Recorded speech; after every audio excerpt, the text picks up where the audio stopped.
اور اگر ان تین چیزوں سے وہ اوپر چلا گیا کوئی بھی ایک بھی، تو بس وہ توحید ختم ہے، اب وہ شرک ہے۔ لقد نصرکم اللہ فی مواطن کثیرۃ ویوم حنین، اور اے مسلمانوں تمہاری اللہ نے مدد کی بہت سے مواقع پر،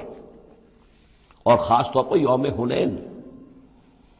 اب ظاہر بات ہے کہ یہ حصہ وہ ہے جو نازل ہو رہا ہے، جو کہ ہم کون سے رکوع میں پہنچ گئے؟ چوتھے رکوع میں پہنچ گئے، تو چوتھا اور پانچواں پھر وہ ہے جو ذی قعدہ سن 9 میں نازل ہو رہا ہے۔ تیسرا رکوع جہاں ختم ہوا وہ 2 رکوع ختم ہو گئے کہ جو قریش پر حملے کے ضمن میں اور مکے کی طرف اقدام کے ضمن میں جو رد و قدا ہو رہی تھی، اور وہ فتح مکہ سے پہلے نازل ہوئے سن 8 ہجری میں، رمضان سے قبل۔ اب یہ پھر وہی سلسلہ جڑ گیا جو 6 آیتیں ہم پہلے پڑھائے ہیں ذی قعدہ سن 9 ہجری میں جو نازل ہوئی اسی کے ساتھ۔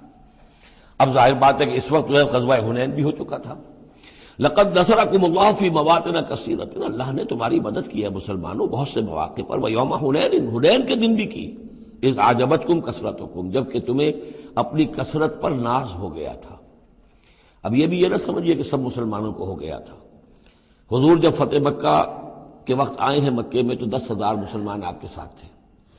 پھر اس کے بعد آپ نے جب طائف پر حملے کا فیصلہ کیا اور اس کے بعد آپ میدان میں نکلے اور حنین کی جنگ ہوئی ہے تو 12,000 کا لشکر آپ کے ساتھ تھا۔ 10,000 وہ تھے اور 2,000 یا تو وہ لوگ تھے جو فتح مکہ کے بعد ایمان لائے، 9 مسلم سمجھ لیجئے اسی وقت جو ایمان لائے، اور یا ابھی وہ مشرک ہی تھے لیکن چونکہ اب وہ رعایا ہو گئے مسلمانوں کی تو وہ بھی گویا کہ شریک تھے اس میں ان کے خادموں اور معاونین کی حیثیت سے۔ 12,000 کا یہ لشکر جب گزر رہا تھا ایک وادی سے، اور اس وادی کے دونوں طرف پہاڑیاں تھیں، تو جو تیر انداز تھے اور وہ بہت ہی نشانے والے لوگ تھے تو انہوں نے مورچے بنا رکھے تھے پہاڑیوں کے اوپر، ان کے اوپر سے تیروں کی بوچھاڑ آئی ہے، تو یہ نشیب میں ہے، وادی میں ہے، اوپر سے بیراج آ رہا ہے، اس کے نتیجے میں بھگدڑ مچ گئی۔ بعض روایات میں تو آتا ہے کہ حضور کے ساتھ صرف 30-40 آدمی رہ گئے، علامہ شبلی نے یہی لکھا ہے 30-40 آدمی رہ گئے، لیکن سید سلیمان ندوی نے پھر اپنے استاد سے اختلاف کرتے ہوئے اسی میں سیرت النبی میں نوٹ دیا کہ نہیں 300-400 آدمی رہ گئے تھے، لیکن 300-400 آدمی بھی رہ جائیں 12,000 میں سے تو بھگدڑ بہت بڑی۔ اس وقت پھر حضور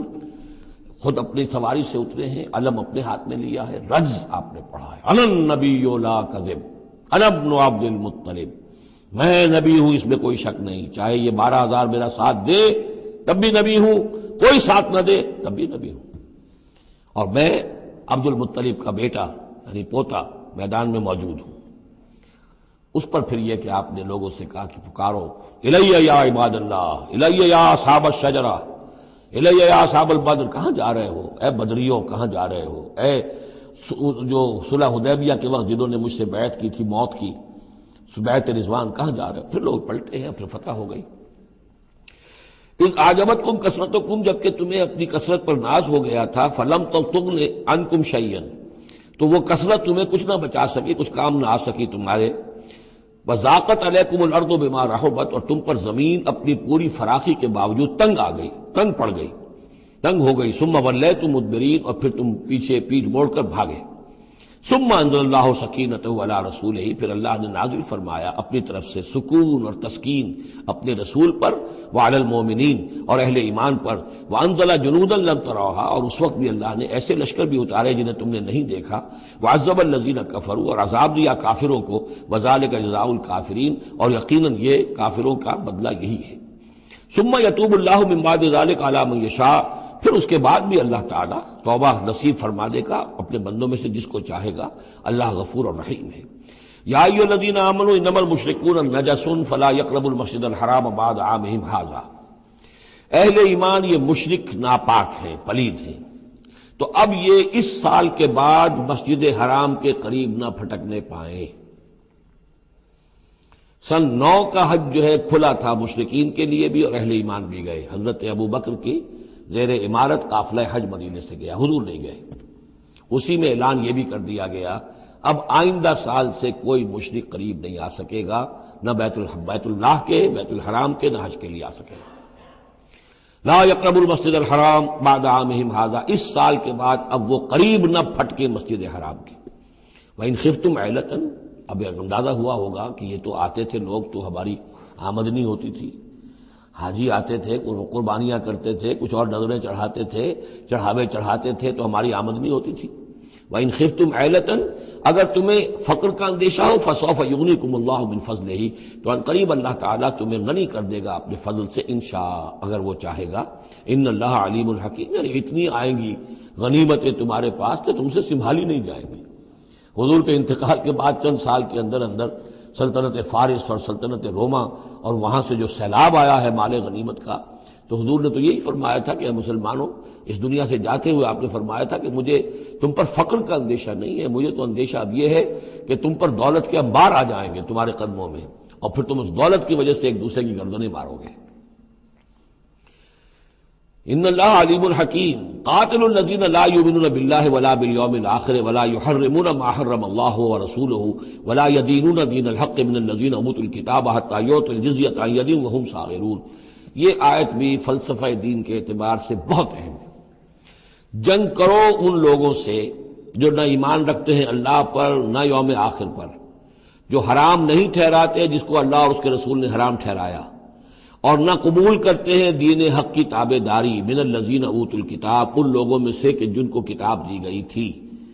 حتی یعطوا الجزیۃ عن ید وہم صاغرون، یہاں تک کہ وہ اپنے ہاتھ سے جزیہ پیش کریں اور چھوٹے ہو جائیں، نیچے رہے، تابع ہو جائیں۔ یہ فرق ہے جو کیا گیا ہے۔ مشرکین عرب کے لیے تو کوئی آپشن نہیں تھا، یا ایمان لاؤ یا گردن مار دی جائے گی، اس لیے کہ ان میں سے تھے حضور صلی اللہ علیہ وسلم، ان پر اتمام حجت بدرجہ آخر ہو گیا۔ لیکن یہ کہ باقی لوگوں کے لیے، نصارہ اور یہود کے لیے بھی اسی کتاب بقیہ پوری نوع انسانی ہے، تمام انسان، پھر فارس کے لوگ تھے یا ہندوستان کے لوگ تھے یا اور تھے، ان سب کے لیے قانون یہی رہا ہے۔ کسی کے لیے یہ چیلنج نہیں ہے کہ تم یا ایمان لاؤ یا قتل کر دیے جاؤ گے، اس کے بعد کسی کے لیے نہیں۔ یہ خاص وقت تھا اس قوم کے لیے اس عذاب کا کہ جس قوم نے ایک رسول کی دعوت کو رد کیا تھا۔ اب اس کے بعد کوئی رسول ہے بھی نہیں، موجود نہیں ہے، بنفس نفیس تو موجود نہیں ہے، معنوی طور پر ہے،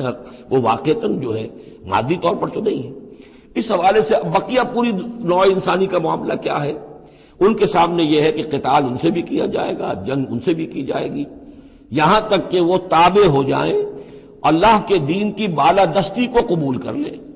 لیکن اس کے نیچے وہ یہودی رہیں، وہ مجوسی رہیں، وہ ہندو رہیں، وہ سکھ رہیں، وہ پارسی رہیں، وہ جو بھی چاہے رہیں،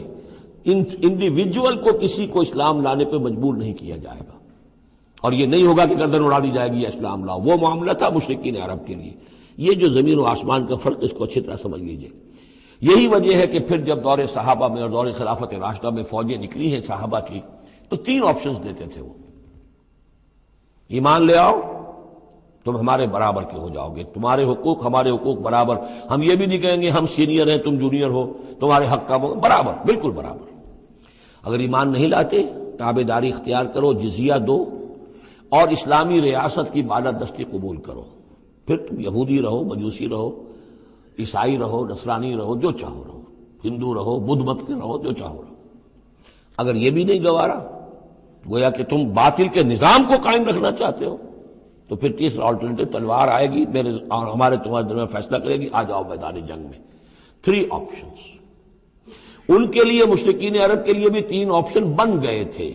2 ہی، یا ایمان لاؤ یا قتل کر دیے جاؤ گے۔ تیسرا آپشن یہ تھا کہ جزیرہ نما عرب چھوڑ کر جہاں چاہو بھاگ جاؤ، یہاں نہیں رہ سکتے، لیکن یہ اس میں امپلائڈ تھا نہیں، کلیئر نہیں تھا، اسپیلٹ آؤٹ نہیں تھا۔ لیکن ان کے لیے یہ دوسرا آپشن تھا، قاتل الذین لا یؤمنون باللہ، قتال کرو ان سے جو ایمان نہیں رکھتے اللہ پر نہ یوم آخر پر، ولا یحرمون ما حرم اللہ ورسولہ، نہ حرام ٹھہراتے ہیں اور سمجھتے ہیں ان چیزوں کو جو اللہ اور اس کے رسول نے حرام کی ہیں، ولا یدینون دین الحق، اور نہ دین حق کو قبول کرنے کے لیے اور اس کی تابعداری کرنے کے لیے تیار ہیں، من الذین اوتوا الکتاب، اہل کتاب میں سے، ان سے بھی جنگ کرو، حتی یعطوا الجزیۃ عن ید، یہاں تک کہ وہ دیں جزیہ ہاتھ سے، وہم صاغرون، اور چھوٹے ہو کر رہے، اسلام کی بالادستی قبول کریں۔ وقالت الیہود عزیر ابن اللہ، اور یہودیوں نے یہ اعتقاد گھڑ لیا تھا کہ عزیر اللہ کے بیٹے ہیں۔